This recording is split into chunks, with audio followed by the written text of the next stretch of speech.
You know that line dudes love to say on the internet? They're like, don't ask a fish how to catch a fish, ask a fisherman. I was thinking about this because I just got somebody commenting this on my recent TikTok. They say it in regards to women, like, don't ask women what they want out of men, ask men. And like, while I get the sentiment, there's flaw to your logic, my guy. The fish doesn't want to be caught. Of course, if it could talk, it would lie to you. Women want to, like, we want to be in relationships more than you guys do. We want to be caught. So when we are telling you this is what we like, why are you coming to us being like, don't listen to women? Again, I get the sentiment, like, maybe don't trust what people say, trust what they do. I'm not gonna go asking men what women want.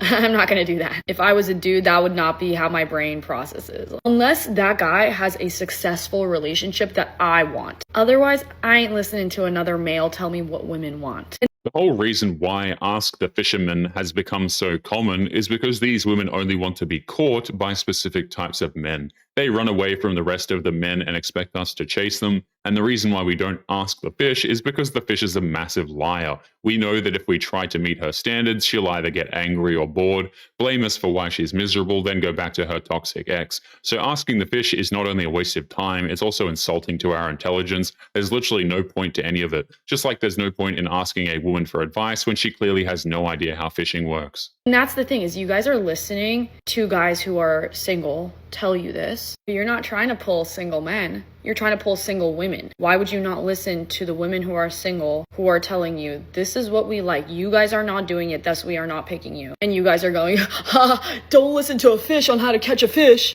Like, my guy, first of all, the analogy don't even work. It don't even work. We're not fish because fish don't want to be caught. If women didn't want relationships, then yeah, I could understand how you compare us to fish. But we do want relationships. So you avoiding our preferences is just self-sabotage. Like, it's why increasingly more men are single, because less women want to pick them. Listen to what we like. It's in the movies, it's in the books, it's on TikTok. Like, women are not shy about it. We ask all the time. You guys just ignore us in the name of not asking the fish. And now you're a fisherman with no fucking catch. When modern women talk about what they're looking for in a man, we all know that they're lying at this point. They're literally looking for the exact opposite. If a woman ever says that they want a sensitive, caring man who's in touch with his feelings and will treat her gently, just ask about her exes. You will see the polar opposite of the men that they've described, and that's because these women say one thing but mean the other. The types of men she describes do exist. They're the simps in her friend zone, and she wants nothing to do with them outside of lunches and to move her refrigerator sometimes.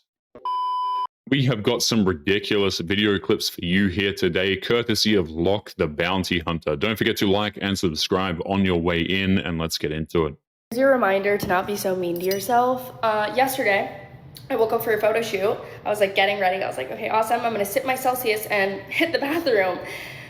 Yeah, I drank my Celsius. Stomach was not grumbling. Stomach was very calm. I needed rapid river rushing. It was giving like serene pond, ducks and swans floating around. I was like, no, we need this. No, okay, where's the movement, right? Cranked out movement, like where is that? Get to the photo shoot, couldn't the whole time. Then I look at myself in the mirror, I'm like, I look bloated as hell. I was like, what the fuck? And I know someone's gonna look and be like, you don't look bloated. Okay, well to me, I did, so. I get home, started my period. Yeah. So I was being mean to myself for no reason because I'm completely it's out of my control if I start my period or not.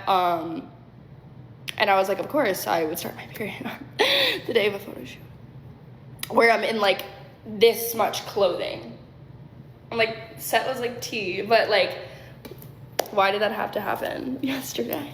It's honestly disturbing to me how social media has made women so comfortable that they have no problem talking about this stuff. There used to be a time when you would say stuff like this and it would be considered shameful. Now these women just post this crap all the damn time. Like, you can imagine having a relationship with women like this. It will go horribly for you because everything will be posted online. It's just living proof that women like this are oftentimes acting like overgrown children. They think that because they pay rent, bills, or whatever, that somehow magically makes them adults, but it really really doesn't. If you're single and in your 30s, you need to stop asking, why hasn't it happened yet? And you need to start asking yourself, how do you want to feel while it hasn't? That single shift has changed how I date, how I work, how I live, how I think. Because when you stop chasing certainty, you create space for abundance. That's the energy that Anchor into Abundance helps you anchor into. And that is the required energy to attract, create, and manifest everything that you want in your life. Scarcity and abundance both exist. One gets you what you want, the other takes you further away from it, and you get to choose which one you're going to lean into. And this is exactly why I created Anchor into Abundance, because I've found that the real power is in making abundance your baseline.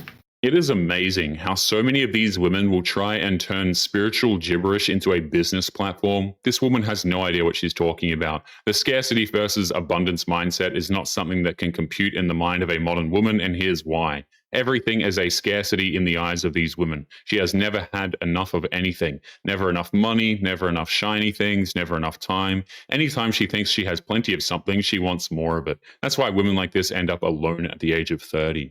The thing that a lot of these women do have in abundance, though, is just arrogance. When women get like this, they think that they're better than they actually are, even though every single thing they say and every single thing they do proves otherwise. These women could have had it all. They could have had a good man, a family, a stable future, but they chose arrogance instead. I've also been getting a lot of comments like this, and it drives me insane because it is not true. No matter how many people on this app are going to be like, well, no, you have to be attractive to approach. No. And this is exactly what I mean by it not being true. So I was at a coffee shop the other week and a guy came up to me and approached me and we started having a conversation, and it just so happened like we ended up sitting next to each other. 2 hours went by. Was I like feeling butterflies in this conversation? Absolutely not. Was he an objectively, attractive person? Maybe someone would say yes. There were certain things about him that were attractive, like he was well dressed, clearly took care of himself, was a good conversationalist. I was not attracted to this person, despite having a nice conversation. And I'll give myself credit for like not being a bitch and being like, I'm not gonna sit next to you, or just being like standoffish with him trying to make a conversation with me. Like, I'm not gonna do that because I'm not gonna treat someone with disrespect. Like, he clearly put himself out there to be kind and friendly for no reason to me. I mean, clearly his reason was to hit on me, but good for him for putting himself out there. Modern women literally told men that if they weren't of a certain type, then they were to stay away. In fact, they made it very clear that if average men were to approach them, those men would be humiliated in front of everybody, put on blast on social media, assaulted, or maybe have the cops called on you, or even worse. Then, after they've been doing that for over 15 years, women like this turn around and have the nerve to say that it's not true. But you can't gaslight us when we have been documenting this behavior the whole damn time, with videos taken directly from thousands of modern women, by the way. And the sad part is she doesn't even believe what she's saying. She has to downplay this dude's attractiveness, even though what she's saying makes no sense. She somehow had a 2-hour-long conversation with some random dude in a coffee shop, despite the fact that she was unattracted to him, which is a load of crap. There is no way she would talk to him for that long if she didn't find something about him attractive. And even if she's being legitimately honest here, it still doesn't matter because she's the exception, not the rule. And those rules were set by modern women who straight up told us to leave them alone. But anyway, guys, we are going to be leaving today's episode there. Don't forget to subscribe on your way out. Click this video that's up on the screen now if you want to see more. Take care of yourselves, and I will see you all in the next one. Peace.